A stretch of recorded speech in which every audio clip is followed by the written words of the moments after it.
Good afternoon. Can you all hear me clearly? Yes. That's great. My children have said they've always heard me clearly. That usually means I shout. A great pleasure to be here. I always enjoy coming back to my homeland, although I consider myself a POM-Oz, which is a hybrid these days. But it's really lovely to come back and have a chance to be amongst, a culture that I'm very familiar with, and also to have the pleasure to speak here. And I do thank the organisers, Anthony and the crew, for a wonderful effort with this. I think they've done an amazing job, and I would certainly like to thank them for that. Unfortunately, the last time I was due to speak here was when Graham Birdsall sadly died just a week before the conference, and I think he set up an amazing tradition, and I have got a wonderful feeling that Anthony and his crew are going to do a similar thing, and I hope that you'll always support them, because I think, I know what it's like to set up something like this, and I think they've done an incredible job with that, so I would like to thank them for that. Thank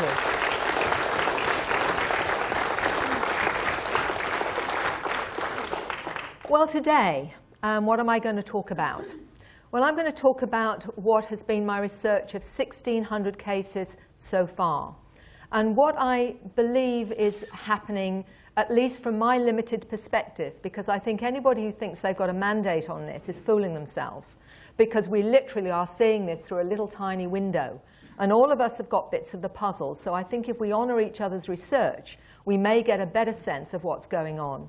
Remember that we are only seeing a very small percentage of those that are prepared to look at this within their own experience. So with that in mind, I can only give you thoughts and feelings, or perhaps a tentative hypothesis of what may or may not be part of what's happening to this planet and our interaction with these cosmic advanced intelligences.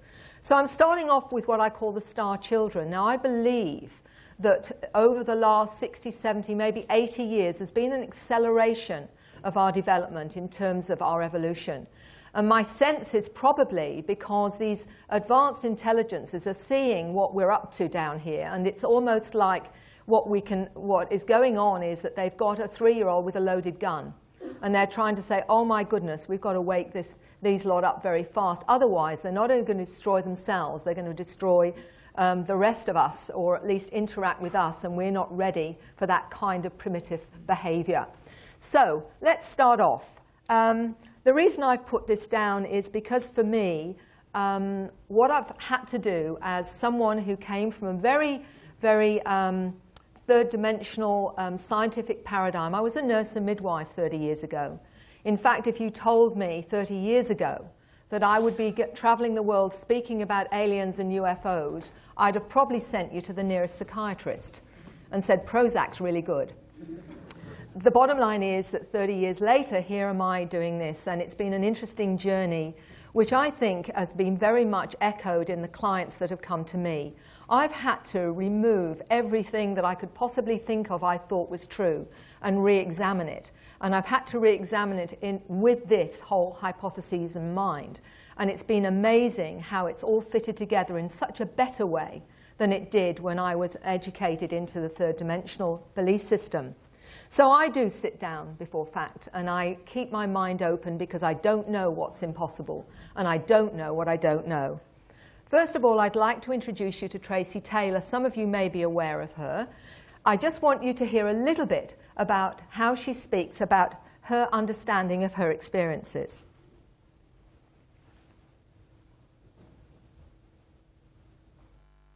My name is Tracy Taylor, and I'd like to share with you some of my experiences and some of the drawings that I have been doing that have come from my experiences with extraterrestrials.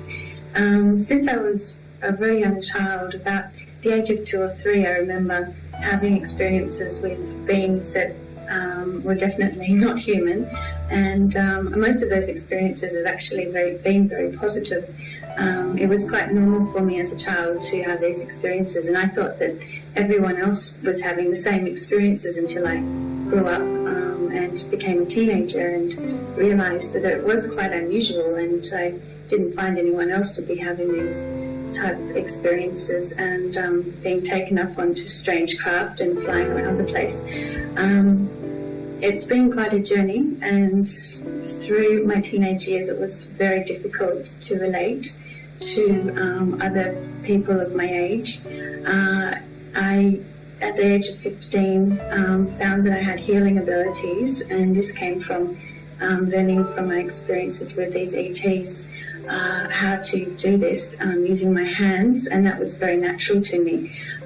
My family, though, really didn't have much of an idea about this sort of thing, and even though they've been very, very supportive through this, of course they really didn't know how to take my idea of being able to heal with my hands. Up until about the age of 17, I had these abilities and psychic abilities, which I did end up repressing quite a bit because I thought I was going crazy. And I went to seek professional help. I went to psychologists and psychiatrists and had head scans and CAT scans, ECGs done, and obviously nothing was found. But more recently, over the past 3 years, I've been finding myself doing geometric type drawings that seem to come to me through these experiences, and I find I have this urge to draw, and I sit down and my hand seems to just take over, and when I try to have conscious input into what I'm doing, it doesn't seem to work. My hand stops, so I usually need to be sidetracked by watching TV or talking to someone, or being on the phone, and these geometric designs come through. I did a series of about 8 black and white ones, which after I completed them, I was told during a dream to put them onto transparency paper and that they'd fit together. And I thought, okay, well, I'll go and do that. And I actually met Mary Rodwell, which was a lifesaver, and went to a support group meeting with some other experiences, and they all sat down and put them together in a way that I hadn't tried before. I'll be showing you these and show you how they fit together. I will now walk you through the drawings and explain to you some of the symbology and some of the explanations that have come through within me about what they mean. The black and white ones that fit together, I ultimately hope to have them put onto computer in 3D, as I've been told that it'll explain a little more about what they actually mean. I'm not going to show you the drawings right now. There is a DVD that I've done which is called Expressions of ET Contact, a visual blueprint, where Tracy explains this. But what I wanted to show you was that for Tracy it was normal to be aware that she was on a spacecraft at 5. She soon learnt not to talk about it at school for obvious reasons. The fact that she found that she had healing abilities when she was 15. Now Tracy was quite amazing in the fact that she put herself through the psychiatric what would you call it, scheme of things. And what they found was that there was nothing psychologically wrong. She actually faced a panel of 8 psychiatrists in Melbourne, and she held nothing back. She told them of the beings that she saw, she showed them the drawings that she did, and her experiences.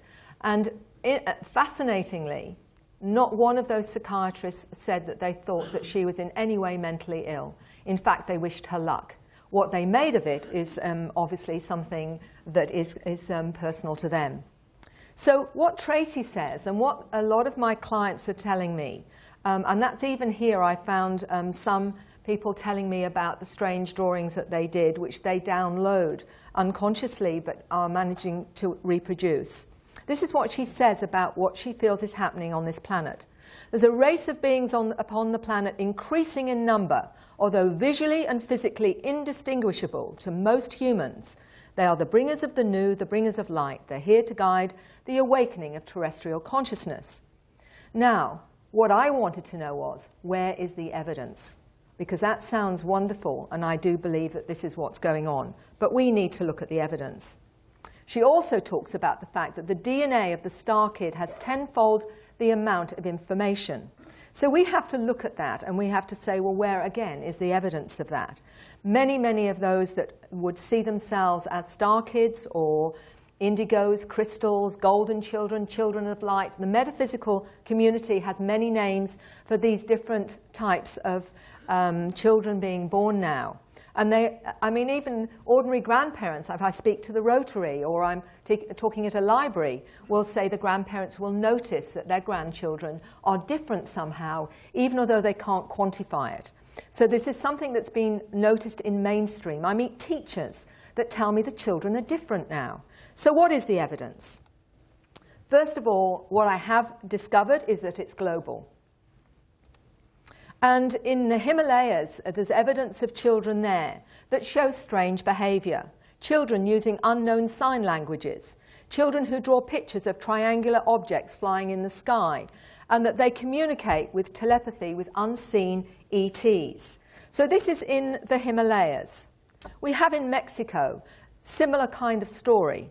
Mexican children that also manifest similar behavior. Many in the area reporting a long time UFO sightings, young children, extra agile, this is how it was written, and very talented. Their problem-solving skills have increased. They're much more disciplined, continually using strange sign language among themselves. And in Mexico City alone, 1,000 children have been identified who are able to see with various parts of their bodies. And I actually saw on a DVD a young lady of 17. And not only could she, when she was blindfolded, actually describe with her hand, scanning the photograph, what was on the photograph, but when they put a newspaper under her feet, she could read the headlines through her shoes. So it seems like we've got abilities that we are only just tapping into.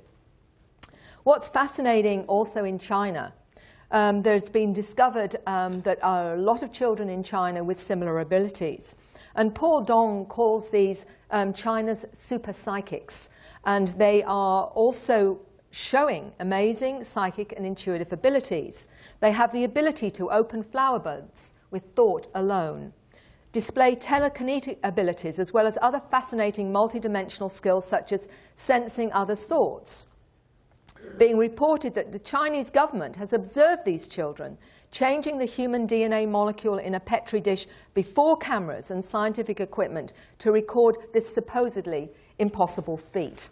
There are many, many other things that they actually have been able to identify, and these children are now being fostered and being encouraged throughout China. So, what do the star kids themselves tell me? That not only do they have memories of being on spacecraft and being educated, they often have past life memories, including ones where they are not human.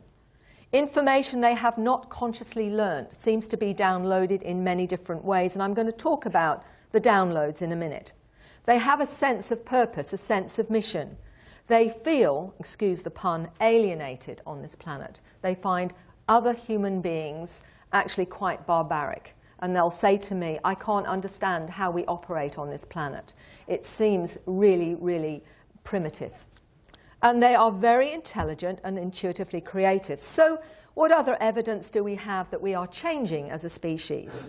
Dr. Atwater talks about the extreme jump in intelligence between 24 to 26 points, and now concerns non-verbal intelligence, the ability to know and intuit information in the area of genius, once ranked scores between 134 and 136, a preponderance of today's youth test between 150 and 160, many over 184.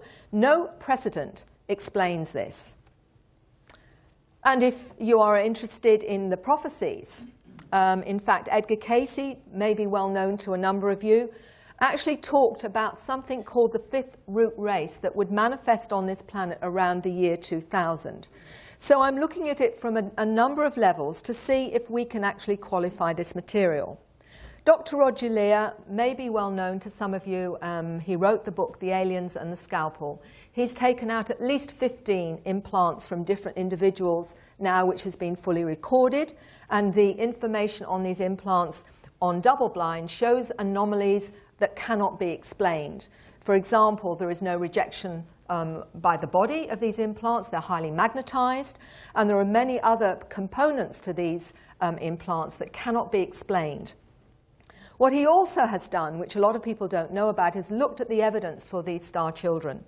And he gave me one of his many, many statistics here, and this is just one to demonstrate a little bit more how we may have evidence that we are now changing as a species. The age of gait, saying simple words, repeating simple sentences, complex sentences, developmental changes in children between 1947 in America and 1987 alone.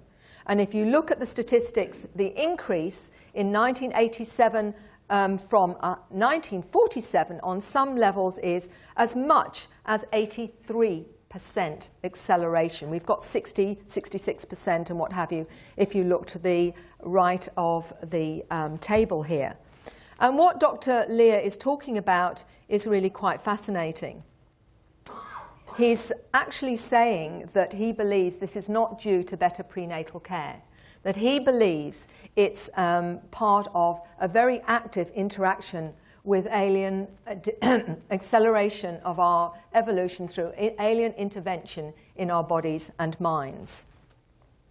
So Tracy Taylor, many of these children born these days have memories intact from their previous existence on board craft as extraterrestrials. They're kept on track by continuing their interaction with their cosmic family while they're in human form.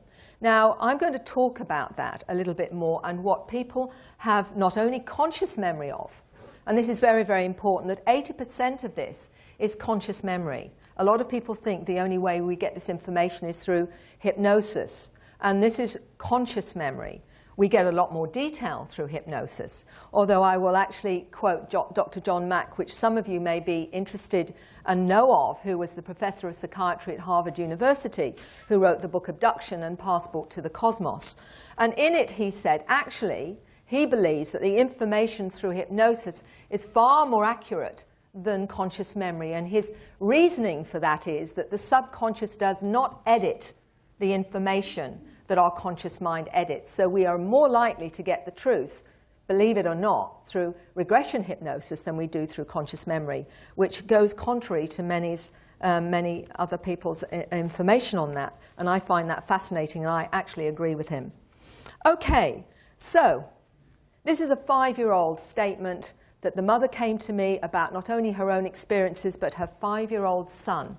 And he said one day to her, "I don't mind going through the walls, and I learn more on the ships than I do at school." This is a 5-year-old child, and I'm going to tell you some stories about the children, because I believe the children are really giving us a very accurate understanding of their experiences, because they don't watch talk shows. These are how they understand them. And this is an experience of a young man who drew this, Mr. Finch, who actually, this was his experience, the balls of light and the ET coming through the wall. And this is what this 5-year-old continued to say. They only come at night. They float, not walk, and become invisible. And there are blue ones too, like the ones I've seen in my mind's eye. We're still talking about a 5-year-old child here.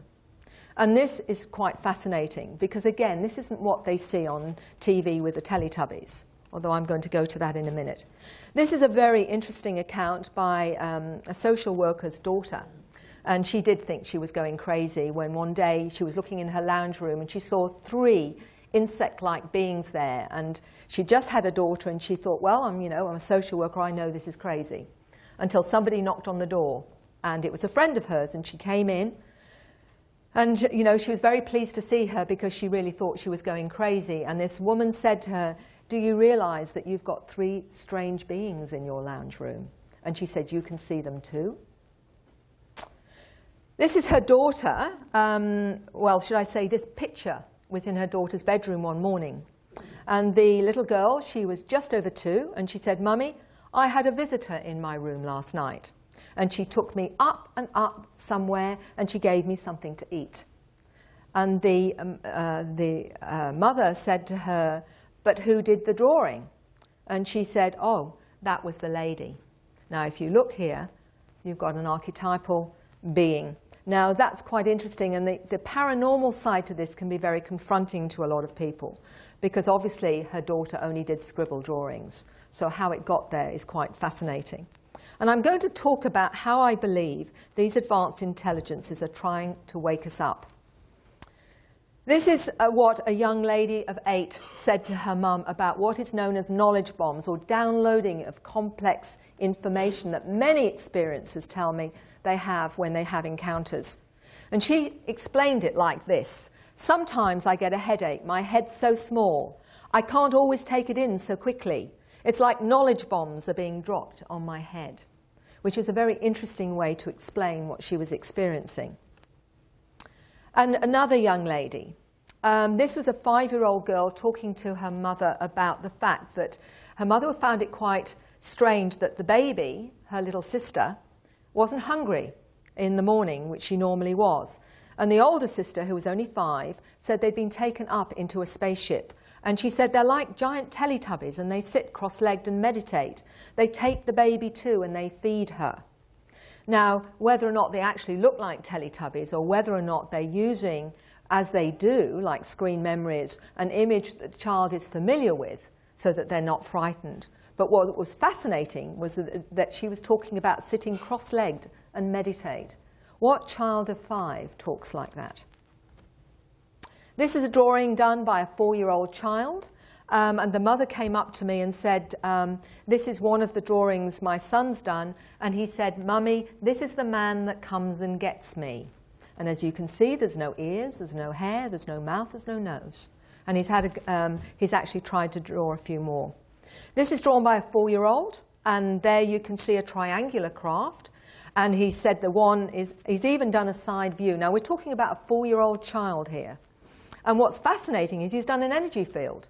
And what child knows about an energy field around a craft?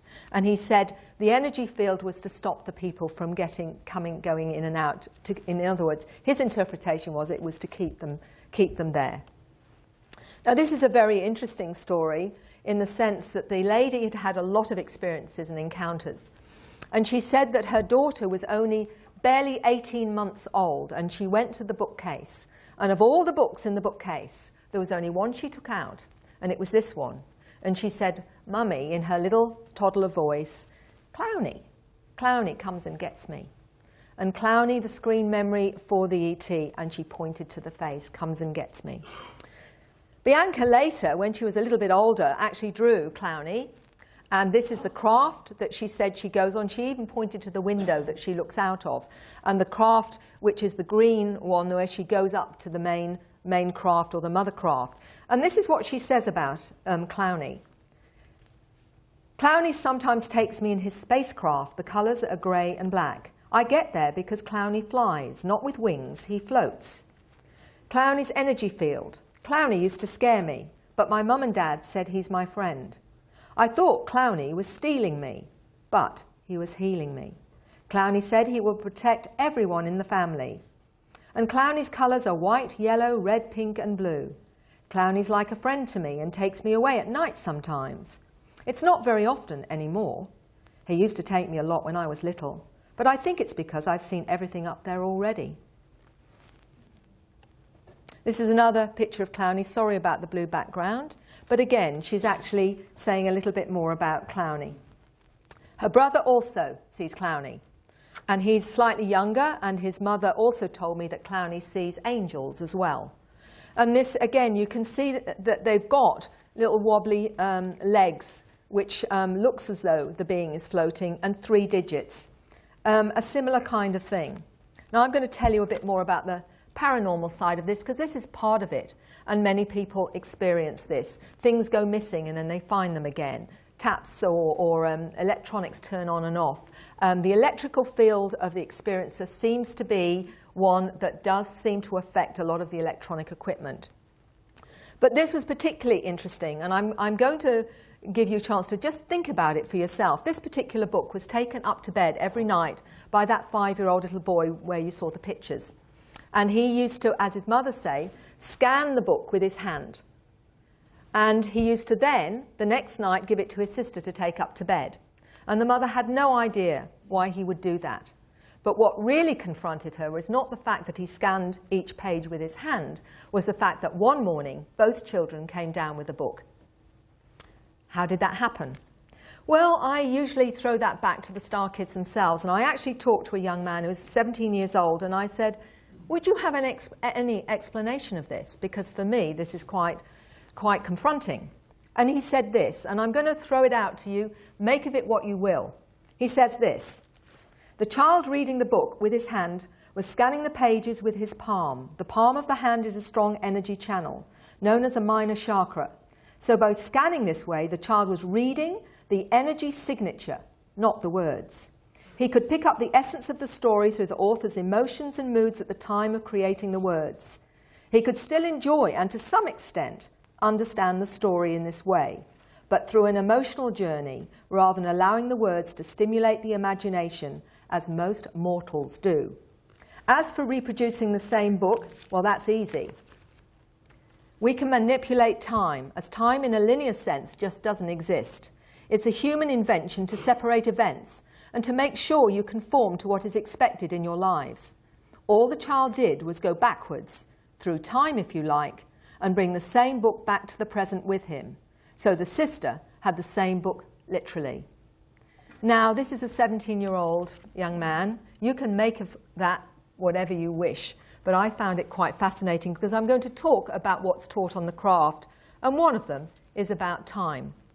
This is a drawing of a 10-year-old girl. This being came into her bedroom. She was very, very frightened at the time. But you notice it's got a flat head.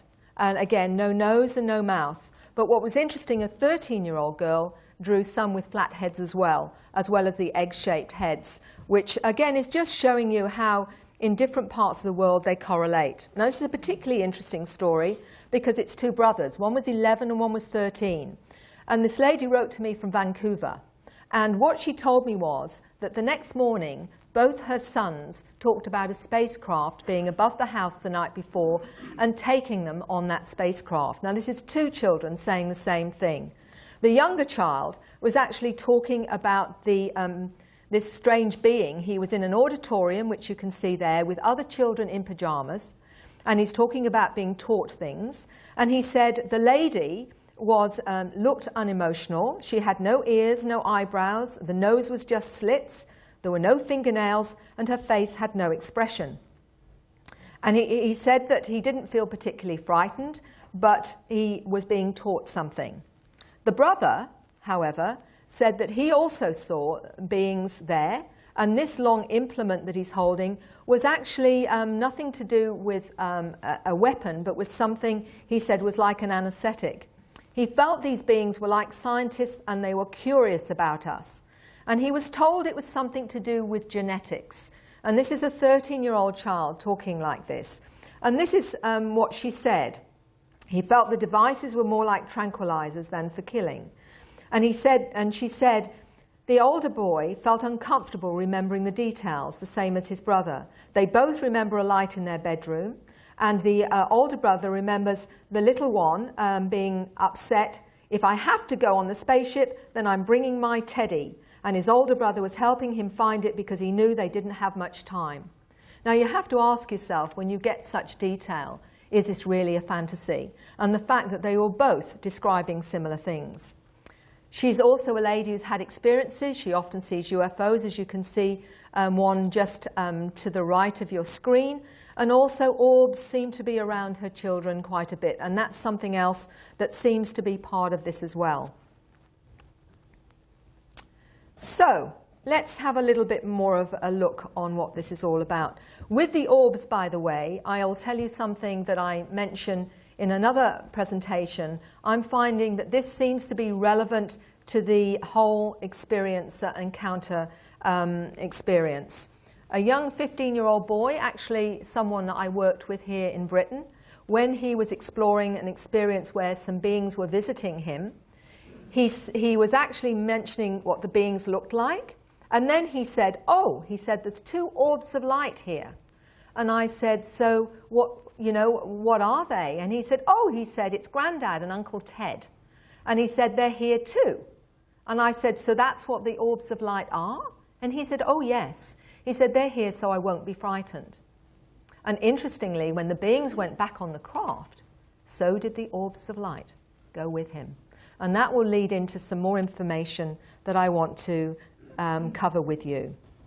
So what she's saying, Tracy is saying here, is that What's happening at the moment is something that will bring about a global awakening. It's happening already with the children born without programs. Now, one of the things that I understand through my research is our third dimensional paradigm is very limiting to us if we are to ever expand and grow in a multidimensional way. So what is happening is, I believe there are programs on this planet now that are in a way helping us to make that shift. And I'm going to probably create a bit of controversy here by saying that it's quite possible such things as ADHD, autism and Asperger's may be part of those programs. And the reason I'm saying that is that all those different, and we call them a dysfunction at the moment, seem to be able to be more multidimensionally aware. They're able to see a greater reality, and many of them have encounters, and many of them also, you know, apart from seeing angelic beings, see these other beings. Now, there's a gentleman, Neil Gold, in Hong Kong, and Neil Gold's just written his own story, and in his manuscript he calls it Close Encounters of the ADHD Kind.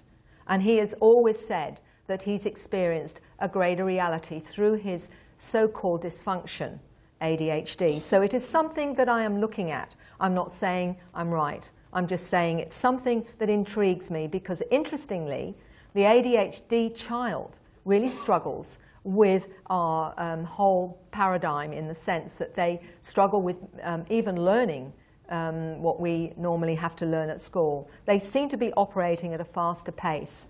But I'll go into that a little bit more if I have time.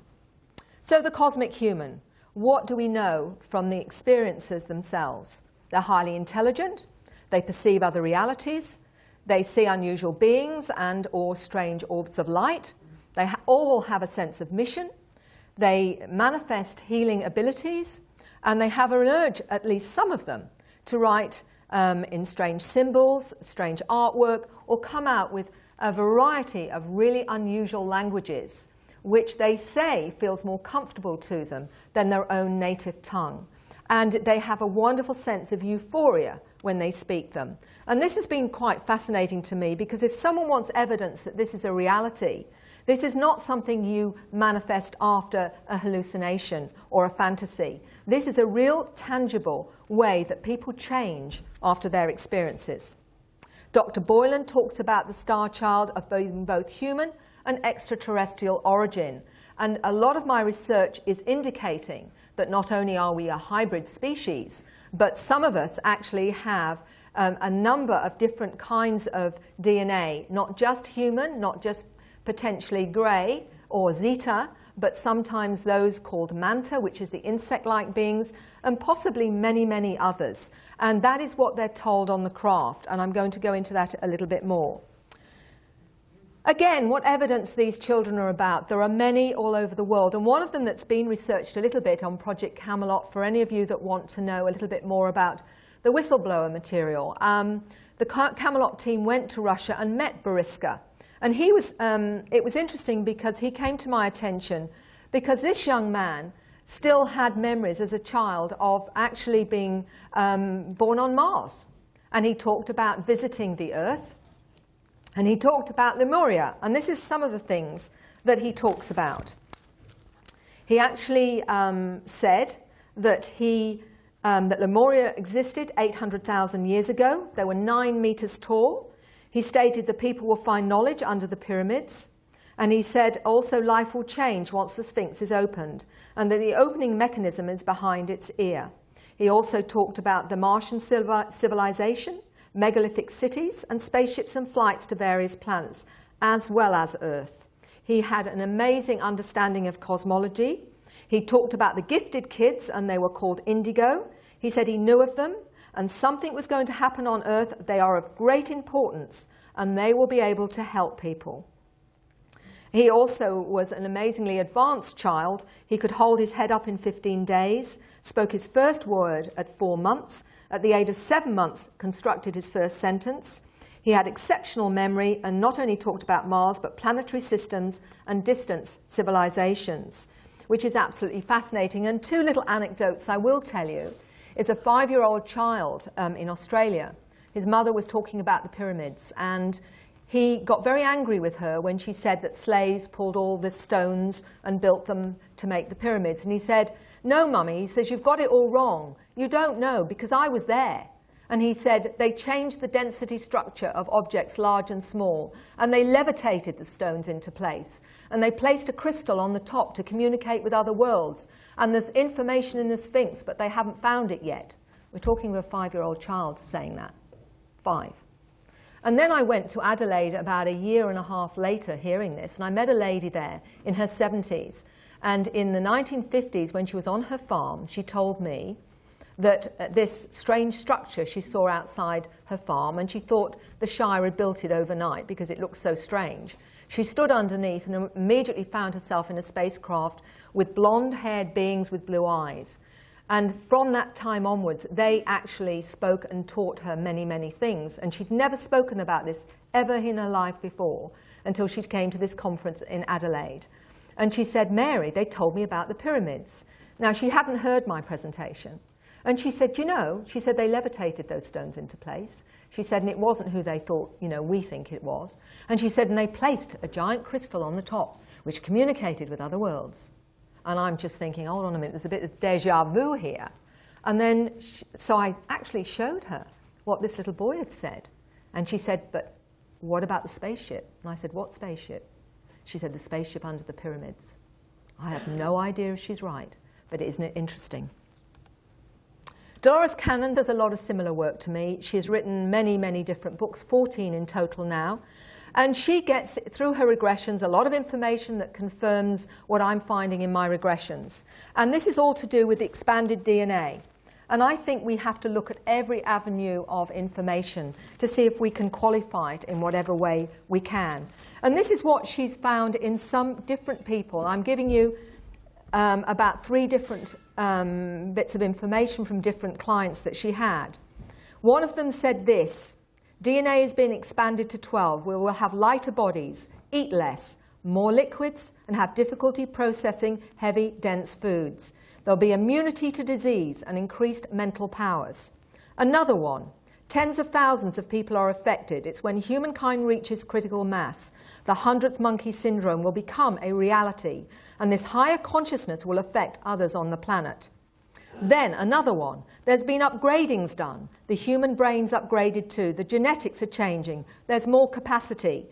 It's different wiring. It's different configuration." And another client: "Several have," she said, "have unexpectedly gone to somewhere else into a past life, and it's not Earth. Some of them are emotionally considering it home. And often it's a hostile environment. It's hard to explain," she said, "why they would have such a powerful and emotional connection to a desolate alien planet instead of their Earth home. Even though they don't know where home is, they have this longing to go home." And I bet there's some people in this room that know exactly what I'm talking about. I call these people star children, and I have discovered them all over the world. Now, Dolores Cannon is very well known. She's gone to so many different countries and has her books translated in 28 languages now. So, and worked for 40 years gathering this information. Many, many letters I get, and this is just one example. "I'm in my 40s. I started walking at 8 months, talked in sentences by 10 months, knew how to read at 2 years old. No one taught me. I attended school at night. I had friends who walked through walls, became invisible, and we spoke telepathically. I desperately wanted to go home." Now, a young man who's now in his 30s told me many things he could do as a child. And what he says about his experiences now is this: "Remembering what I did before is like remembering a dream. It does not mean it's not real. It means that the mechanical thought processes lie outside my now normal conscious thinking. It lies on the outer ridges of the mind. You just have to find the edges and go further." And this is what he told me. I'm picking out a number that you might find interesting.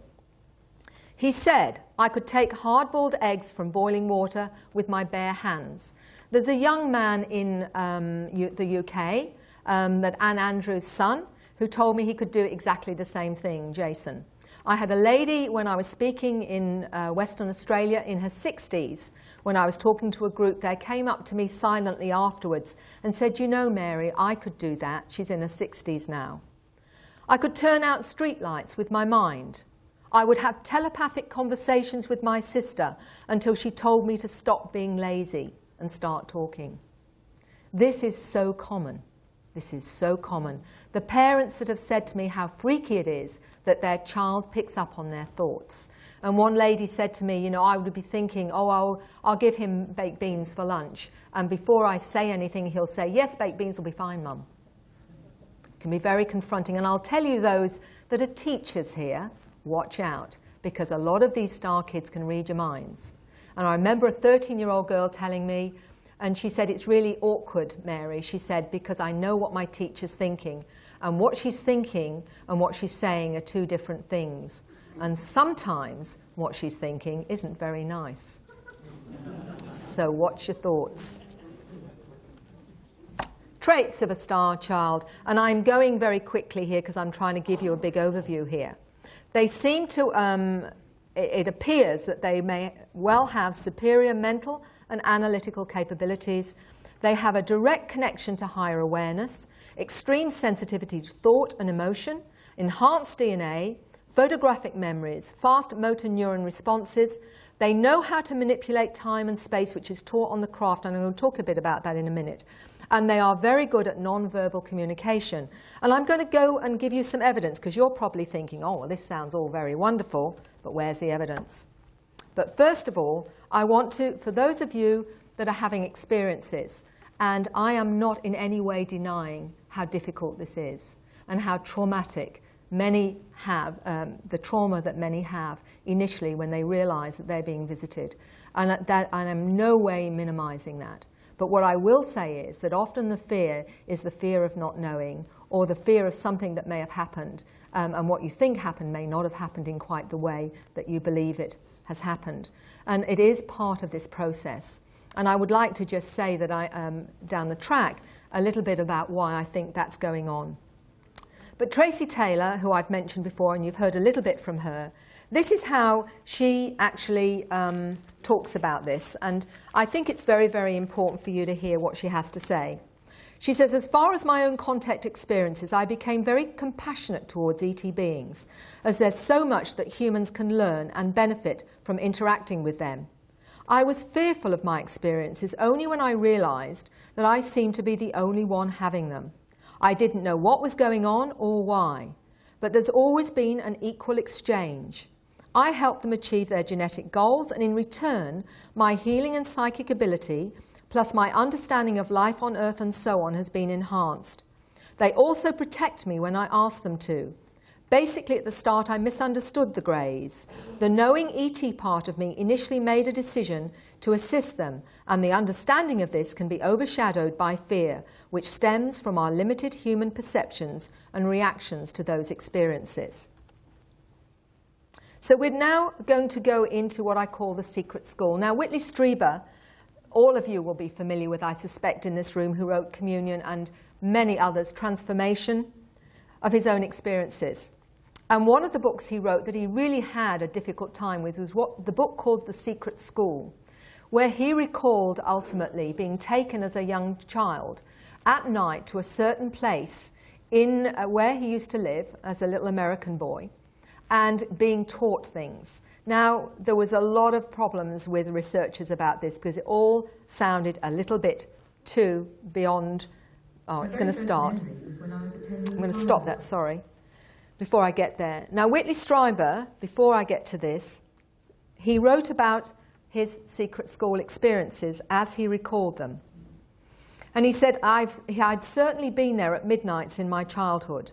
And he talked about what he was being taught. Now, this is a 9-year-old child we're talking about here. And he said this, remembering the journey outside of time, he said there were 9 lessons. And remembering the journey outside of time was another step. I recall that the school had a definite structure, and there had been 9 lessons each summer that I attended. The 9 lessons involved the manipulation of time, because learning how to use time as a tool is the key to reaching higher consciousness and a real relationship with the beings. or parts of ourselves who are already superconscious. The secret school is part of the process of revising reality, a clandestine meeting of minds struggling to restitch the fabric of the world. It's about getting free of time, about remembering ourselves in all our truth. So, I was really fascinated by this. So, do my clients have this experience? Well, there's a gentleman who, you're hearing my voice because he remains anonymous, but this is his memory of being taken to a place in London where he had a similar experience of being taught and gone missing. My very first memory was when I was attending primary school in the East End of London. I remember it was in daylight hours after school finished, in the long summer evenings and weekends. I would get this impulse to play with special friends and go to a special spot at the back of the school. I went back to this spot later and knew exactly where it was, and when I saw it again it was uncanny. It was obviously something about this spot. When I went there were other children, but not those I went to school with. I have missing time from that period, for whatever happened was screened out. We'd all meet at this spot and go off somewhere. There was no fear, but an incredible sense of adventure. And then I'd find myself back at home. I can remember Mum wondering where I was and becoming quite concerned. I'd basically gone missing. But I had no sense of anxiety at all. It was like, what's the problem, Mum? I'm here. As I got older, in my 7th or 8th year, I had clear memories of silhouette beings coming into my room at night. Even the shape of the being's head, it's weird. And when the film E.T. came out, it was like, oh my God, I've seen that shaped head before. It was bizarre. Dwarf-like creatures, small silhouettes, and there was no fear. But having said that, as a child I could never sleep with the light off, and definitely being afraid of passageways and elevators terrified me. And that was the same for Father Christmas. He terrified me. If we were in Oxford Street in London at Christmas time, Father Christmas was everywhere and it was so embarrassing. I would know when they were coming. I'd be laying down in bed and basically see little heads playfully pop up to play games with my feet. I used to lay my feet flat and they would duck under the bed, and this was all the while my parents were in the kitchen having a cup of cocoa. The closest they'd get to me is halfway along the bed and I would be out of it and fall asleep. Or maybe they knocked me out. That's one experience he had with going to the secret school. Hold on. Okay, so this is what Whitley Strieber has said, and I've just mentioned it to you. He had identical kinds of experiences where he would, at night he would be taken. I have met many, many others that have said the same thing. Now let me explain what someone else said to me in Queensland, in fact. And this is what he wrote to me. This is a gentleman who also had recall of his secret school experiences. Your website came as a revelation to me. I had never before heard or read about anyone else having had alien classes as a child, as I have had. This has been both a blessing and a curse all my life. I am now 37. I remember having been given physics classes at the age of 3 or 4 in a classroom of children of similar age to me.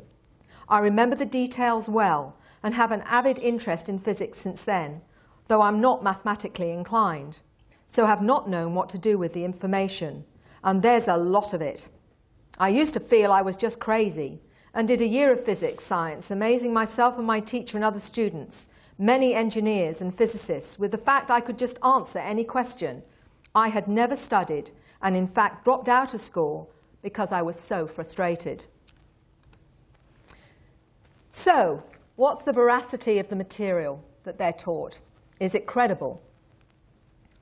This lady here, Chris Hale, got in touch with me, and she has a BA Majors in Comparative Philosophy and Social Anthropology, a graduate diploma in education, and is currently undertaking a Master's in Educational Studies in the UWA, that's the University of Western Australia. Chris has got a cat with her, and behind her are some of the information she got from the light beings. I refer you back to the narrative I sent you on the light people, as to how I was taught multidimensional, non-linear methods of thinking. This is possible human to human and does happen, but of course the light people have far more expansive knowledge bank. I have had quite a deal of interest in it by people in the field of consciousness and learning to whom I have sent this piece. This is some of the material that she downloaded through a succession of dreams from the light beings. And I'll give you some more information.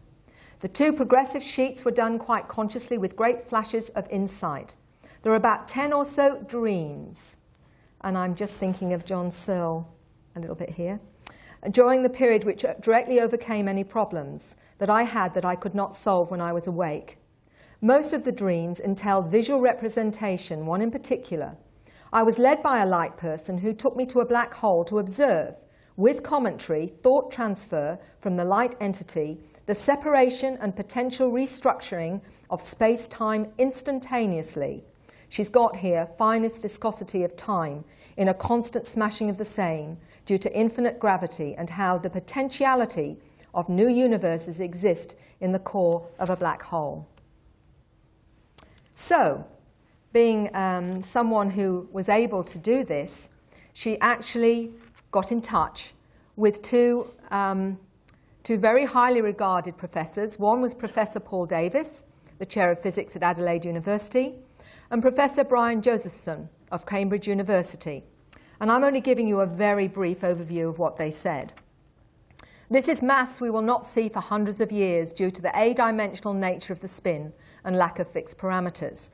But it actually went into a lot more detail with that. And as I don't really understand what I'm reading, I'll leave that one to you. But what was fascinating for me was, okay, so Tracy and many others say they did physics when they were a child. I wonder how much of it they actually understand or know in terms of physics today. So I asked Chris if I might send to Tracy, who was actually in England at the time, some of her drawings from the light beings on this, without saying anything about them, but what could she understand, because she used to tell me she had downloaded physics. And within 24 hours, I actually got a reply from Tracy, which was really great. And this is what she said in an overview. I looked at Chris's drawings briefly, but it seems that they're related to the understandings of beyond light travel, and also the connections between the inner world and macrocosm and microcosm, and how they're interrelated. Now, what's fascinating is what Chris responded to that. She said, she's absolutely spot on. Over 5 to 6 weeks, I was taught about the viscosity of time and space continuums in my dreams. It's how the inner and outer connect and how we can dematerialize within overlapping continuums. Yes, it's beyond light travel. Good God, some of the best physicists in the world have looked at this and haven't realized what she has seen at a glance. So, what are some of the educational syllabus that I've isolated so far? And I am sure there is so much more. So they're taught quantum physics, new understandings of experiences of time, the connection to all things, new thought processes, understanding of the spatial geometry of thought, new expanded states of consciousness, out-of-body training, telekinesis, telepathy, mind melds, ecology, healing and working with energy, the true history of man's origins, time travel and teleportation. And one of the most fascinating recently is parenting classes. And I'm going to give you a quick overview because I think it's really important. These new children, it seems, need to be approached in a different kind of way than the way that we normally behave. And Susie Hansen, who I'm going to mention at the end of my presentation, talked about going on the craft with her son, him going in one direction, her going in another. And she was taken to a room with about 14 other parents. And what she was shown was an interaction she had with her eldest son, where literally it was like in real time they'd recorded this interaction, where she'd said something to her son and her behavior to him. And she said it was quite embarrassing. But then, she said, she was shown how her son perceived her behavior to him. And what they were saying was, with these children, you have to do it differently because they see things differently. So you now have to behave in a different way. And every parent was shown an incident and then shown how they needed to behave from their child's perspective, which is fascinating. Gosh, I wish we had this here. Ultimately, though, the bottom line was then she actually got very, very teary because she said, now I know why I'm different with my eldest son to my younger son, because she'd felt very guilty about it. So that was quite fascinating. Hypercommunication. It should be borne in mind that the nature of extraterrestrial communications, that in a majority of instances star visitors communicate with humans by telepathic transfer of mental images and concepts rather than by words and speech. And this is really where we go into something I'm particularly interested in. Tracy explains it this way.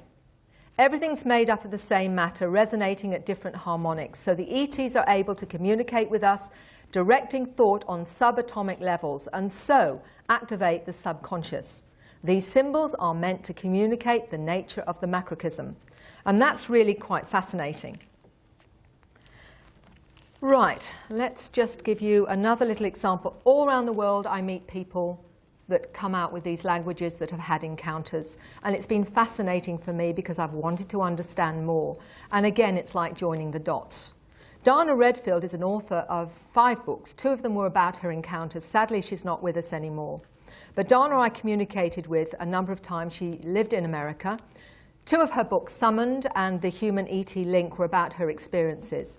And I sent her a DVD of Tracy speaking, and she said to me, when Tracy began to speak in the musical language, I spoke along with her, almost as if I were engaging in a 2-way conversation, which was quite incredible to her.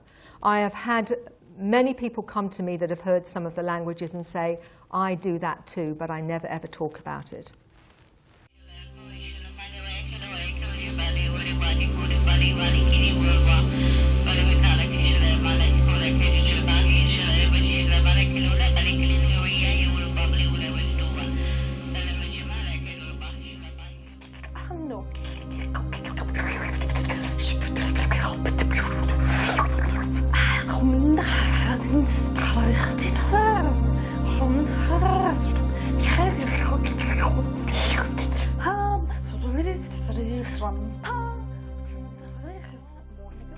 Como este croma pele, shonti asena erhano, klanti afele koma, entame asena chroma, telia fonti asen. Nico rigat ko lekatian ko berketia. Muko harake nukor sikariat ketia kol otkia aku lagma. Sigia tikare hafu shnikaria. Iski et karakiti. Maka leginiko. Many different drawings and artwork.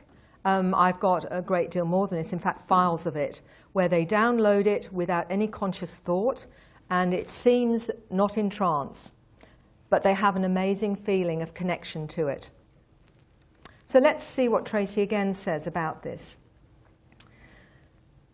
The language is a more accurate representation of an individual soul vibration. It means that the language comes directly from the essence of the universal mind or God, which ultimately links all of existence together. The spoken sounds of a particular language tend to bypass much of the linear, logical aspects of consciousness. Therefore, there's no input from the conscious mind. The language has no structure and is therefore not related to the past in any way. Therefore, in its purest form, before it becomes vocal, it bypasses linear space-time. Which is quite interesting, isn't it? The language is a creation of the soul in a way that directly connects with the soul of another unconsciously.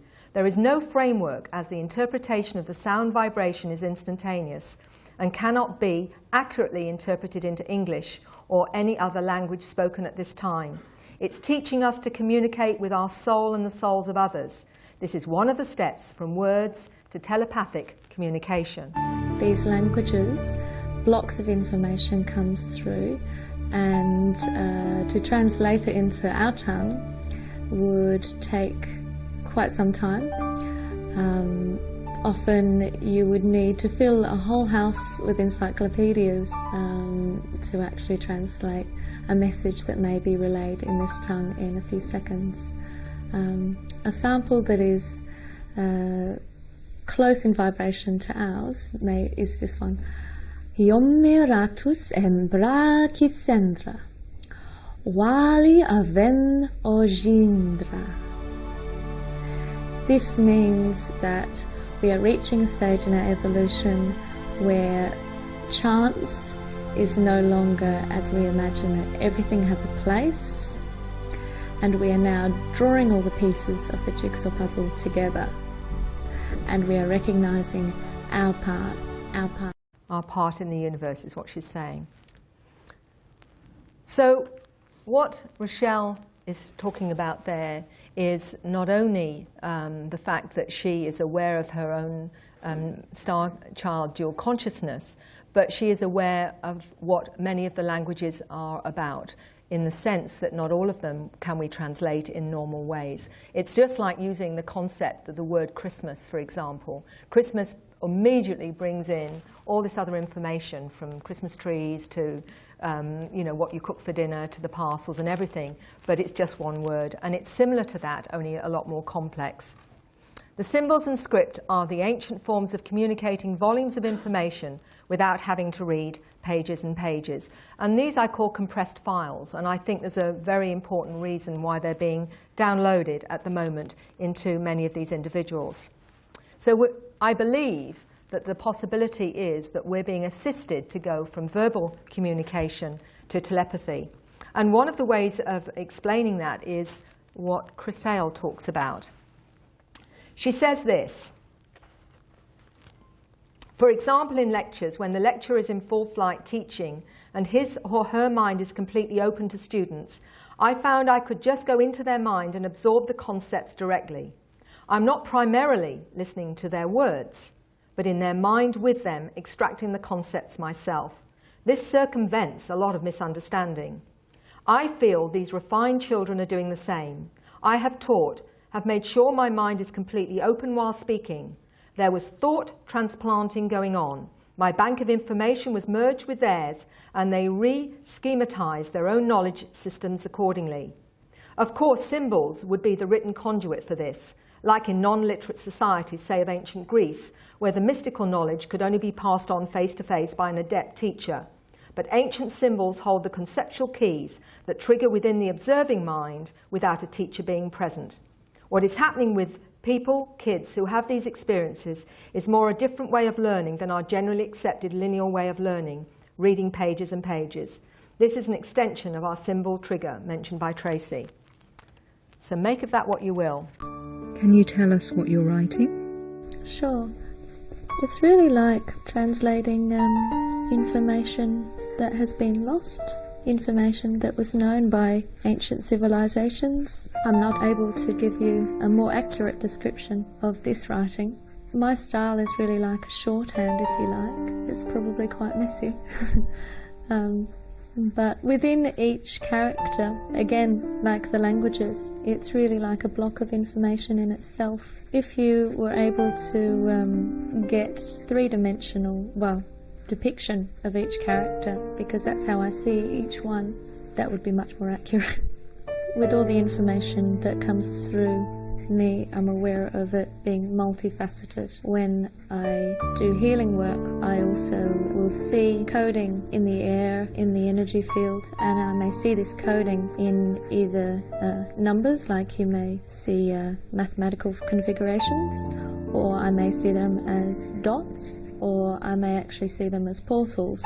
There are many different ways that you can view them, or you can see them as sound. It's the same with the writing too. And what are you feeling at the moment that you're doing it? What is the sense that you have?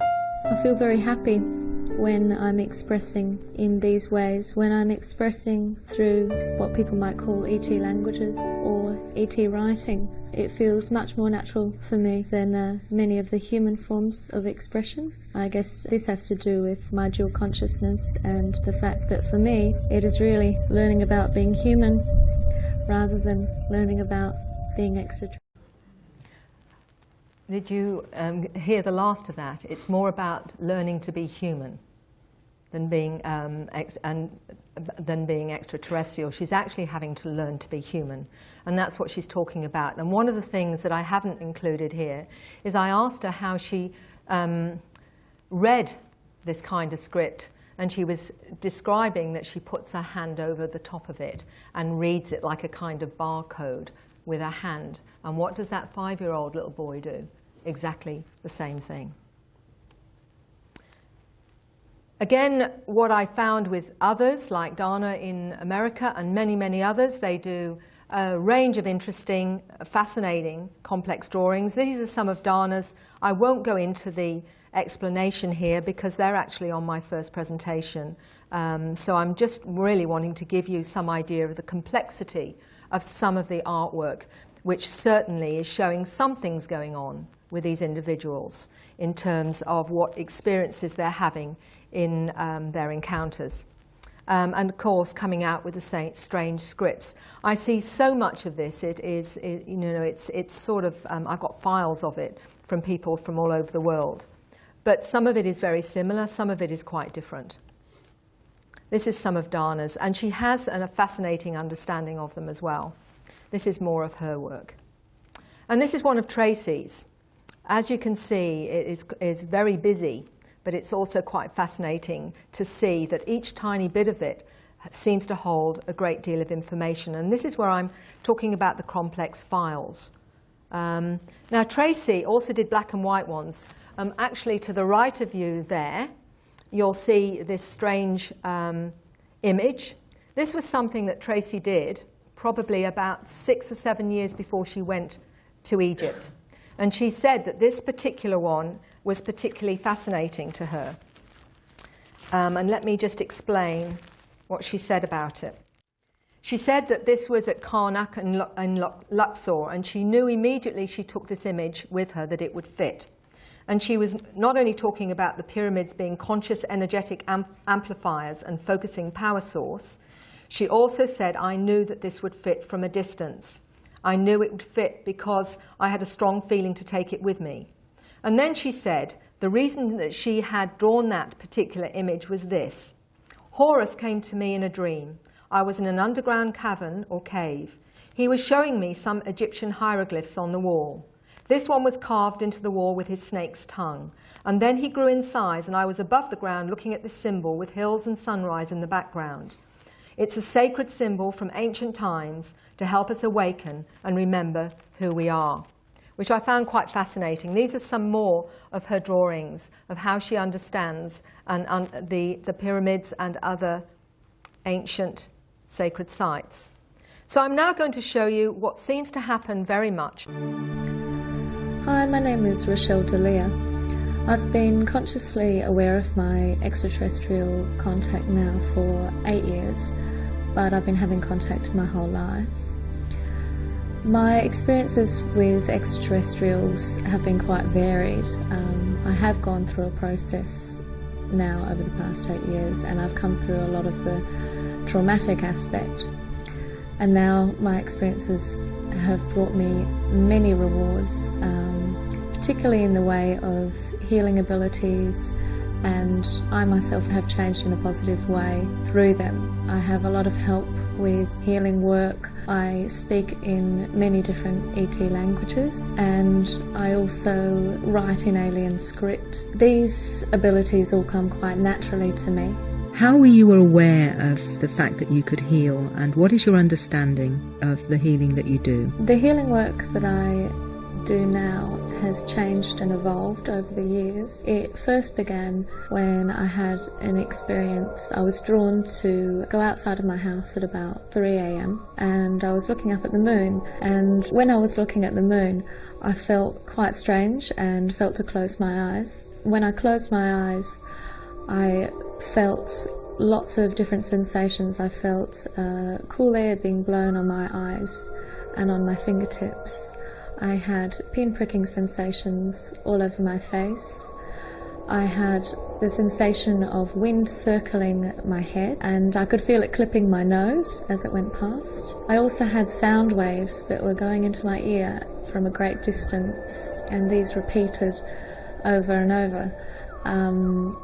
I had tingling sensations all around my head as well. This process went on for some time, and when it stopped I felt I could open my eyes again, and I felt quite heavy in my body, as if there was someone else in my body. I was then drawn to go inside and lie down on my bed, and when I lay down on my bed I actually started to perform some sort of surgery on myself. I'd never done this before. I'd never had any experience of healing work either done on myself or performing it on others before. So I had my hands away from my body, and the healing involved minute movements of my fingertips. I was using my fingers, or they felt as though they were pulling what you imagine to be puppet strings. That's what it felt like. And I would have a series of consecutive movements, and I could feel the work going right through and penetrating through my organs. I would then hold my fingers sort of locking a position in place, and then I would use a series of very specific movements of the muscles in my eyes, which would then unlock or release this pressure. I had to actually move my body into different positions to access all the parts of my body. As the years went by, the healing work that I was doing actually changed, so I was using my whole hand instead of just my fingers. I wasn't actually using my eyes as much consciously, and then later on I started using toning. I was intuitively guided to use toning, and then later language came through. After the languages came through, then I started using a combination of toning and language, and songs came through. I can best explain these as being songs that are used for the soul to recognise. Souls may remember these songs from other planets, other lifetimes, and they help the individual to feel comfortable for the particular healing work to take place. Really, they're used as you might use a lullaby to help a baby go to sleep. It helps them to relax. Or a chant is used to switch off the mind and help one to go into an altered state.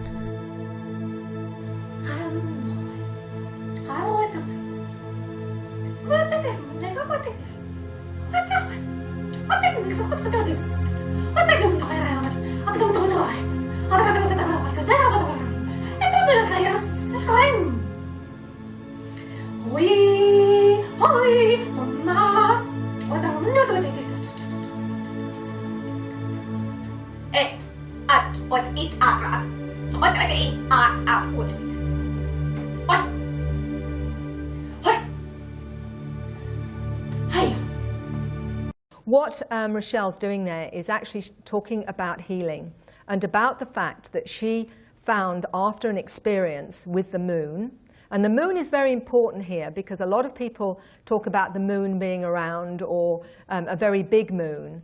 My suspicion is it's not the moon at all, that it's actually one of the craft.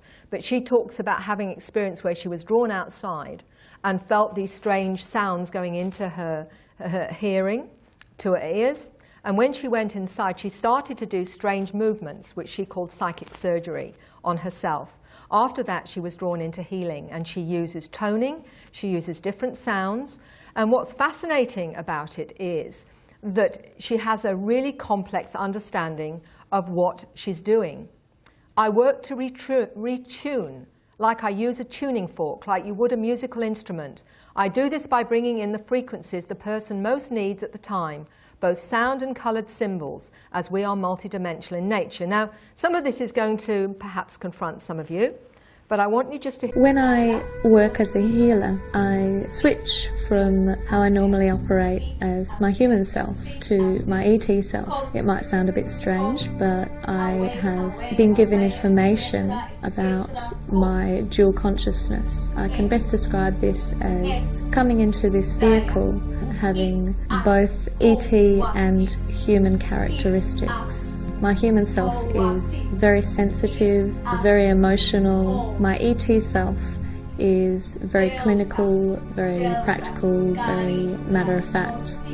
The healing work that I do, I'm operating in ET. It is really like operating as a surgeon. I see very clearly in the energy field the problem, and I fix it. There's no room for emotional involvement. My personality steps aside, and I hear where the energy field is out of tune. I don't hear in the way that we normally hear. I hear with another sense, if you like, that we don't normally use. There'll be certain places in the energy field that will be out of tune, and I work to retune, almost like you would use a tuning fork to hear when a musical note is in tune. How I do this is by bringing in the frequencies that the person most needs at the time. I do this through sound and colour, and quite often symbols come through with the sounds that I translate as well. The symbols are multidimensional in nature. They're not like normal shapes that we are used to. I work with a team usually of about 6 to 10 different beings that help me, and my team actually changes as I do. Usually I don't like to name the beings that I work with or identify them. I think for me it's just important that I'm aware of their energy more than anything else, but they will give me a name if it helps me to feel comfortable and more familiar with them. The client usually will feel relaxed after a session. Usually they will feel more balanced. Quite often they will leave their body, or I will, I guess, be aware that they leave their body during the session. They may be aware that they've fallen asleep, but it's actually quite different, and they usually leave at exactly the same time during the session. It's usually about half an hour into the session that they leave. This is so deeper work can take place without their conscious mind being involved. So, for some of you, I'm pretty certain that will confront you a little bit. So I found this really interesting because I've talked to many people that do energy work that have had encounters. What draws them into it? And Tracy talked about being aware of energy in her hands when she was 15. So I wanted to understand more of not only the language and the depth of their understanding of it, and I'm going to go into that in a minute. I've been looking at science because my background's nursing midwifery. I still need to quantify that in third dimensional terms that make sense to me. And I found something really very interesting. And this is to do with some recent Russian research, which was actually translated into German, is the work of von Graesner-Fozar and Franz Bludov. And it suggests that our DNA can be influenced and reprogrammed by words and frequencies without cutting out or replacing single genes. And the geneticists and linguists have found that DNA is not only responsible for the construction of our bodies, but serves as a data storage, and in communication follows the same rules as language. It just requires the right frequencies. Now what we're hearing here is that somehow or other some language actually can alter DNA. Now what are these, a lot of these individuals telling me? That they use language, tones, they're using sound to heal. To me, what's the difference? There's something else with that. What they also said was that the nature of DNA are like holographic computers. Information can be transmitted by vibration and frequency. They call wave genetics. They've also found DNA can cause disturbing patterns in a vacuum, producing magnetized wormholes. These are tunnel connections between entirely different areas of the universe through which information is transmitted through space and time. DNA attracts this information. It passes into our consciousness, hypercommunication, in a state of relaxation. Now listen to what Rochelle says is her understanding of what she's doing. I feel very relaxed, very at ease. Like a lot of things have been taken off my shoulders. The beings that were working with me were wanting to demonstrate how the different areas in the body actually interact. So when I was placing my hands across and pointing out different sections of the body, this was for the audience as well as for you, it was just showing how each part of the body is not independent of any other area. They all work together, and it's important that we recognise this, see the body as a whole. There are particular titles that are given to each part of the body that are related with vibrations. and by expressing the title or the name, as you would say, it actually activates that area. They also have links with different energies from planets and dimensions. So if you like, we're imagining that the body is the universe and all the planets from our solar system and all others exist within this. So we are making them all work together. And within each chakra, all of the planets exist. So we are just activating the appropriate planets for this particular vessel at this time. Others will be activated at other times, but they all exist within each chakra. And each chakra is also multidimensional in nature. It is not, as we imagine, just 7 chakras, but each has many layers. Well, I find that really interesting when we're looking at what we know about DNA now, or at least what these researchers are indicating with DNA. So let's take this one step further. I have been really interested from my nurse midwife days on why we have this DNA mystery of ours. Not only have we 223 genomes in our DNA, that is a sideways insertion of genetic material that did not come up through the invertebrate phase of our evolution, that is also part of, which actually contains everything to do with higher psychological functioning. Where did that come from? That in itself is a mystery that many people are exploring. But what I was also interested in is some of the latest research in terms of a DNA mystery, in terms of our junk DNA. What is being said is that, first of all, we only use 1/5 of our brain. Why is that? We have 3 billion base pair genomes in the genetic code, but only 60 million are active. Why? This information they carry is never read. We only exist on 3% of our DNA. A group of researchers working on the Human Genome Project made an astonishing discovery. They believe the so-called non-coding sequences, which is 97% in human DNA, are no less than a genetic code of unknown extraterrestrial life form. This is Professor Chan, the group leader. What we see in our DNA is a program consisting of 2 versions, a big code and a basic code. The complete program was positively not written on Earth, he believes. He says the genes by themselves are not enough to explain evolution. No creator, be it programmer from Mars, Microsoft, would not leave a program without an option for improvement or upgrade. The upgrade is already enclosed in the junk DNA. He suggests that it's nothing more than a hidden, dormant upgrade of our basic code. We already know that certain cosmic rays have the power to modify DNA. So it is plausible, he says, that the extraterrestrial programmers may just use one flash of the right energy from somewhere in the universe to instruct the basic code to remove its blocks and fuse itself to the big code. That would change us forever. Some of us within months.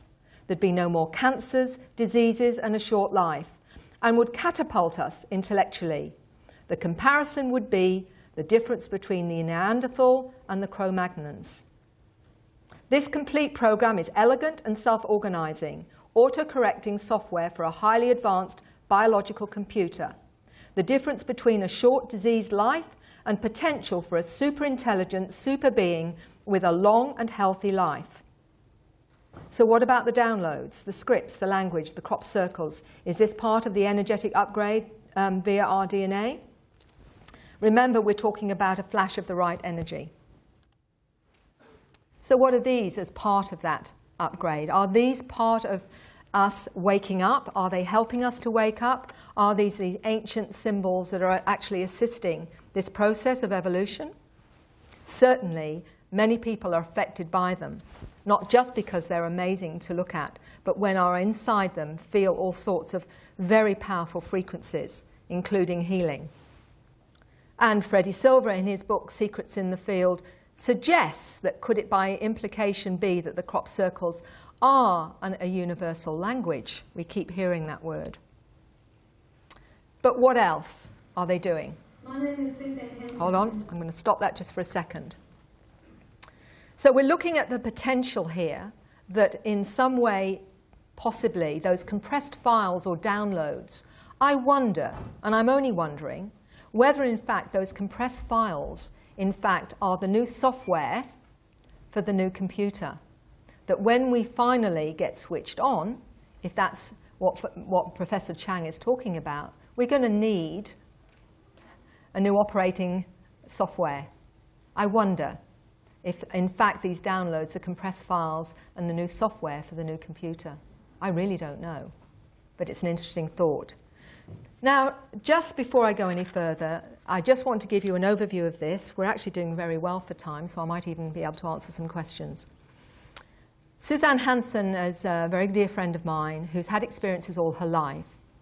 She's a former teacher.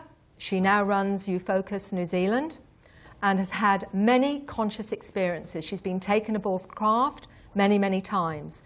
She's also been shown her children on the craft. And she's going to confront some of you that perhaps still feel that a lot of the Zetas and Greys are in fact robotic-like creatures, because that's not been her experience. And it's not been the experience of many of my clients. Now, I can't go on other people's research, and I have no intention of going into their research, because I don't actually know how they've worked, or their clients, or anything like that. I only know what my clients are telling me. So I'm only going for this moment in terms of the understanding they've given me of what they understand about these beings. One of the things that Suzanne has told me is that when she's on board craft, she has particular connection to some Zetas. She knows them well. And she said, and they have a sense of humor.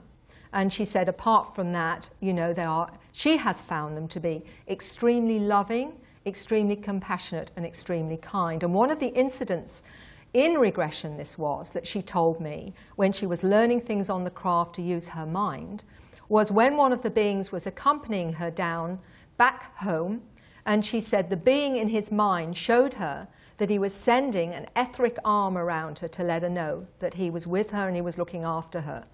And it was his way of showing that he was caring for her. And she perceived this, and to show off, to show what she had learnt, she sent an etheric arm round him, and he acknowledged the fact that she'd learnt well. Now, these are really interesting little details. She even talked about, from this experience, that when she was being told she was going to meet someone special, she described skipping along the corridor behind the little being, and how the being was highly amused. So because you don't see the face move, you don't need to, because everything is in the mind melds and in the telepathy. Now, this is a particularly fascinating experience that Suzanne had. She was told to come and see me and have a regression. She flew over from New Zealand to Perth. Not exactly cheap, but she was told that this was one, she shouldn't have any come in with any mandate, any particular experience. She had to be open to what we explored. So this was totally, in any way, not a conscious experience. But I want to demonstrate something I believe, very profound. My name is Suzanne Hansen, and I'm the director of a New Zealand UFO sighting and contact research network called UFocus NZ. I have experienced contact with extraterrestrial species since early childhood. Today I will describe two directly related experiences on board craft, which demonstrate how some souls are altered, educated and fostered by ET species as a part of ongoing constructive programs and agendas for the future benefit of mankind. In 1962, when I was 8 years old, I was taken on board a craft and into a large familiar room that I had visited often with other human children. Here we learned to interact and socialise comfortably and competently with other species of ET children, using enhanced telepathy and sentiency. On this occasion, I was taken aside by an adult grey and asked if I'd like to meet another child somewhere on board the craft. Before I go any further, I just want you to be aware of the little cradle that you're seeing in this picture. And that particular cradle, when Suzanne first saw it, she burst into tears. And she says, I know that cradle. And she described the fact that when she had a very difficult childhood, that when she'd had a particularly traumatic time on Earth with her human family, she was put on that cradle. And it actually had certain frequencies that would rebalance her energy field. And she burst into tears because she had been shown such compassion and such love. The grey telepathically conveyed thoughts, pictures and explanations to me regarding this child and its life. But the volume of information was too great to retain consciously, and I was just left with an overall impression regarding meeting a new friend. The grey told me about the child with considerable care, and I sensed there was something he was not yet telling me, but he was seeking my cooperation with this meeting. We proceeded to a small room and waited, and I felt excited about meeting a new friend. Two greys entered the room, with a vibrant blue ball of light floating in the air between them. As I stared at the ball in surprise, having expected a child to arrive, I experienced profound feelings of love and familiarity, and sobbed at these unexpected thoughts. The grey told me I would love this ball of light in the future, as it would become my son. He referred to it as both a source and a complex system, and said I had known it since before my own birth. The grey began an intense mind-to-mind download consisting of 3 streams of information. The first just calmed my emotions and confusion. They wanted us to get to know each other, future mother and son, and they would observe how we related to each other. A second stream embedded extensive information into my subconscious concerning the purpose of this project, the genetics involved in the creation of my son's body, and the dual education he would receive on board craft, both as a child and in his source or soul state, which he told me had been enhanced and altered by them for a specific purpose. Finally, a third stream brought my mind back to the present as an 8-year-old child, and they left me to play with the ball for a while. I tried to relate to the ball by first asking it to bounce, but it just floated there unresponsive. I felt disappointed and sat down on the floor. Suddenly, I felt as if I was being watched and became aware the ball was thinking at me. It descended down onto my shoulder, and we were soon racing around the room, communicating happily. But all too soon, the greys returned. They expressed satisfaction that the meeting had gone well. 2 of them took the ball of light away, and I felt deep sadness and longing. The grey assured me that we would meet again many times up until the day that this son would be born. So we returned to where the other children were interacting. In 1983, now aged 28 years old and near to full term in my first pregnancy, I was taken on board craft. My memory begins with me being assisted down a corridor by 2 tall entities, a mixture of species. They expressed concern for me as I had been ill throughout the pregnancy, and so they tenderly supported me as we entered a small room. They helped me onto a shelf-like bed, and we were joined by a grey. He explained that they were bringing someone to merge with me, and I was not to be concerned as everything would be fine. Holding his hand over my forehead, he told me he first needed to retrieve some memories from my subconscious mind, which had been embedded there in childhood. Immediately, my mind was filled with images, emotions, and memories of past meetings associated with a ball of blue light, and I became really tearful as I realised it was the soul of my child soon to be born. As he calmed my emotions, a group of ET children came into the room, bringing with them the now familiar soul or ball of energy. He stated these young entities had grown up on board craft with this soul, and they would play an integral part in supporting him in his life. There was a real air of excitement as the process of merging began.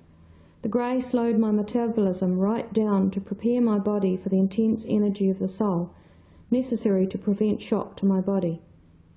During the hypnotic regression with Mary, my voice became really slow and almost indistinguishable at this point, and my body felt cold and numb.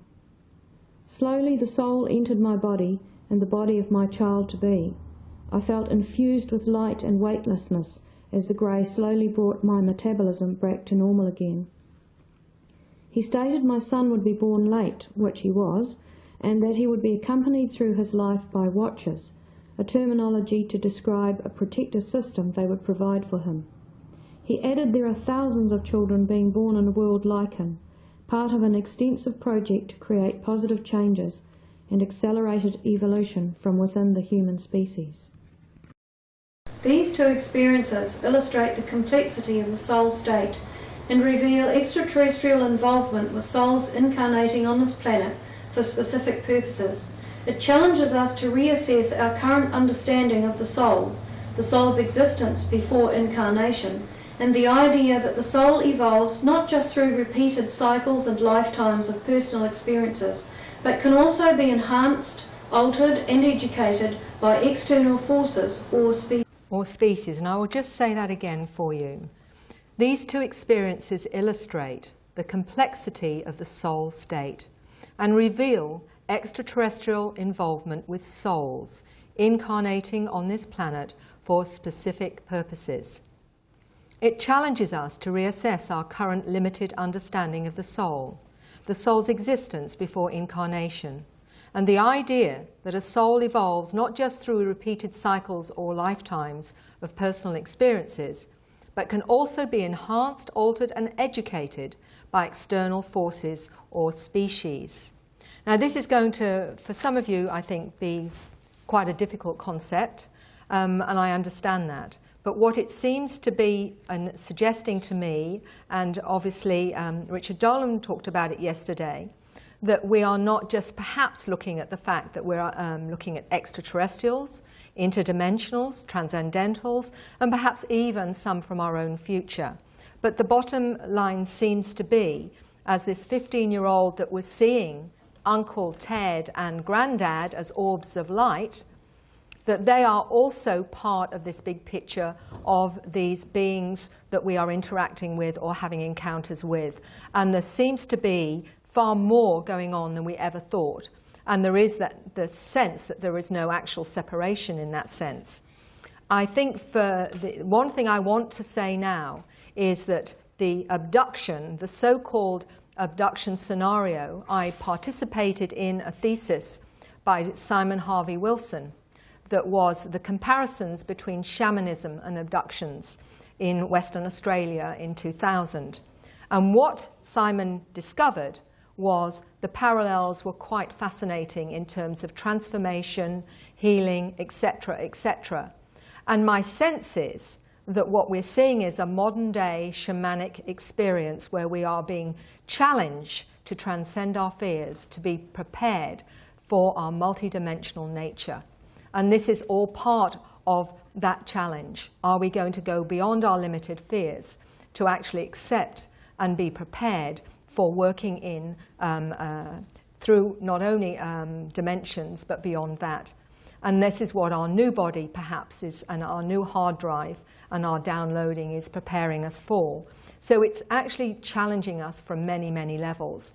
And some obviously don't need that kind of experience, because I'm seeing a broad range now of experiences from the 20 to 30% of the abduction or so-called abduction experience, in the sense that I will say so-called because for many of my clients, when I've taken them into hypnosis and I have asked their subconscious, have they on any level, consented to this part of their human experience? And not one of them yet has said to me, no.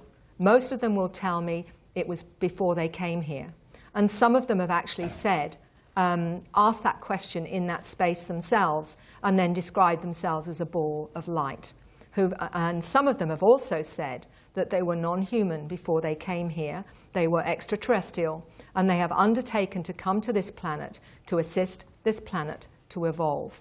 Now, it's not for me to judge that understanding or that experience. If this is what that individual, and I will say to them, does this make sense to you? Does it resonate? And every time they will say yes. But one of the things that was quite fascinating with one of the young ladies who was aware of her dual consciousness, she said to me, yes, I did, but she said the extraterrestrial part of me was cool with it, but she said the human part of me didn't realize it was going to be so hard, which is fair comment. But what I'm saying is this is only from their understanding with their subconscious. It's not for me to judge or assimilate or even try and in any way put any of my own thoughts and feelings with this. What I'm trying to do with my work is to give a person the understanding that makes sense to them in terms of understanding their own experience and reality. And the bottom line is that what I find is no matter how strange, weird it may be, even to being shown one of their parents not being human, which is pretty confronting for most people, and one of those was actually a policeman, by the way, Gary, it was quite challenging. So what's interesting for me is not something they would consciously want to say or even admit to, but they say to me on a deeper level, it actually resonates. And that's all that matters to me, is that it makes sense to them. What it allows them to do is integrate this experience and heal and move on and expand in their own way in whatever makes sense to them. So instead of actually being in conflict with their third-dimensional paradigm and trying to fit this experience into that box, they accept that they're operating on two levels of human experience. And once they can accept them both as being okay, they can actually grow with that, integrate, heal, and live normal lives and normalize it, which is very difficult in a world that denies their very reality. So with that, I hope I've given you something to think about. I also hope that you understand I'm not expecting you to take on board everything that I've shown you. All I would like to do is offer you what I'm learning and understanding from my 1,600 cases so far. And this is what I put together as a way of myself trying to make sense of it. I have no idea how far I'm right up with this or not. But if anything makes sense to you, or if it even just incites your curiosity, then that is basically all I need to do. And I want to thank you all for being a wonderful audience. And I have got a chance for a few questions. So if you've got any questions, I'm quite happy to answer them.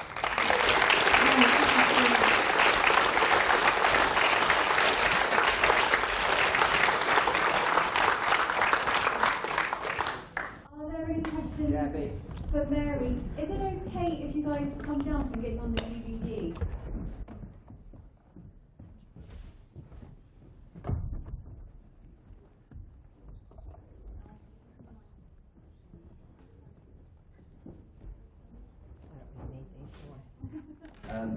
I'd just like to ask, you mentioned about the way some of the people you've dealt with pick up on a language. What sort of proportion of those actually learn it on board a ship or in some sort of artificial sort of ET-like environment, like some of the contactees that I've come across, and if not, how else do they sort of pick up the language? It's a very interesting question. They've never actually talked to me about where they downloaded these languages. Some of them say it is a download and what have you. But interestingly, I met a young gentleman who was English, who came to Perth, and he came to me about his experiences. And what he did say to me in terms of the telepathic part of that was that he'd actually lost his scout cap, which is his brand new cap, and he'd gone to the Scouts.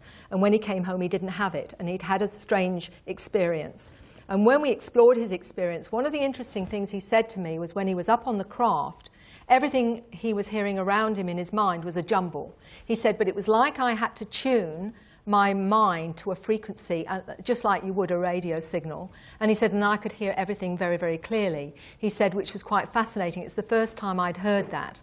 Now, from what I can gather, it's all telepathic on the craft. But these seem to be downloadings. And the way Rochelle describes them as soul languages or universal languages.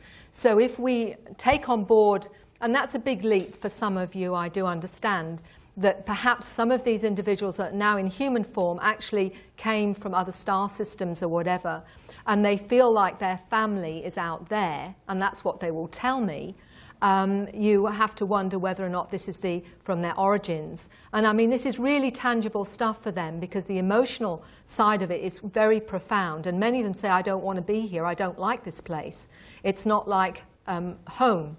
And to give you an example of what a 5-year-old actually said about her understanding, she said to her parents, now this is terribly confronting to parents. She was 5 when she said this to her mother. She said, you're not my real parents. My parents are in space. And her mother, thankfully, had been aware of her own experiences and so was able to sort of honor what her daughter was saying. So she said to her daughter, well, if that's so, she said, I don't really look like this, her 5-year-old daughter said. And her mother said, well, what do you look like then? Could you draw it? And she said, no, because you'd be frightened. Now, we're talking about a 5-year-old girl. I have heard this so many times from different people saying, I feel like I've been adopted. My family doesn't feel like my real family. And even though I love my family and my parents, I feel I don't belong. I feel I belong out there. And there will be people in this room that relate to that, absolutely. Now, are they crazy? Are thousands of people crazy that are feeling like that? Or is it, in fact, telling us something that we need to be aware of? You know, and that's all I'm putting to you. So I hope, as I say, I can't give you any more than that. Okay. Oh, hi. Hey, Mary. Hi. I came up today because I was very anxious to hear you above all the other speakers who I've heard already, and they're all excellent and got lots to tell us. But I think you've got a very special package of information to give us. And I have to say, having downloaded it, my head is hurting a bit. And I'm trying to sort of fit together in my own head all the threads that have already been there, and then feed in the new ones that have come through you. I'm involved in a project to actually prove the physical existence of greys on this planet, which I regard as a very important stage in us being able to prepare our minds to take in the new information. And that's just by the by. It happens to be called the Star Child Project, so there's a plug for the Star Child Project.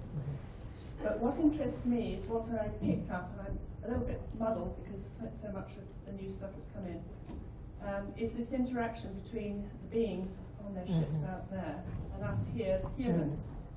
Because I think it's very important that we actually start to think about what it means to be human. And what I got from you, I couldn't quite remember where it came from, whether it's Michelle talking about it, I don't think it's Sue, I think it's Michelle. Michelle. She was saying that they actually come to us because they need to experience the human side of them. And I feel this fits in very much with the process which is going on now on the planet, of which the information about the aliens, the physical existence of the aliens is part, but it's also what I would call human self-realization.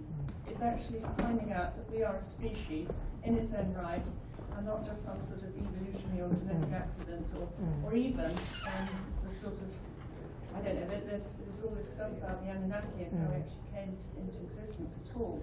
You know, that we are a slave species originally, and the subspecies and the lesser species, and we could actually be a super species.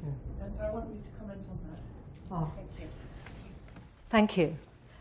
I do feel that, you know, and there's a lot of differing opinions about, you know, why they're doing this and what's their agenda, and are we actually just ultimately going to become biological fodder, and they're going to take us over and all the rest of it. And I think I'm a pretty logical kind of a person.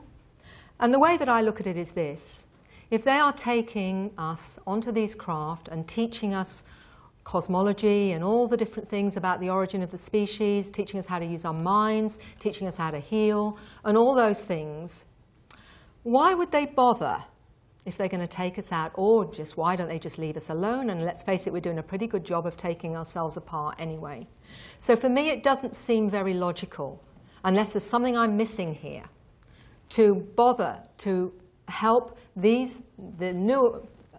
new human, if you like, to grow and expand and change and become multidimensional, unless there is something else going on here. And I certainly can't see it would be ultimately to take over the species. I do believe that they have a lot of programs, and some of those are to do with us, but some of those are to do with understanding themselves.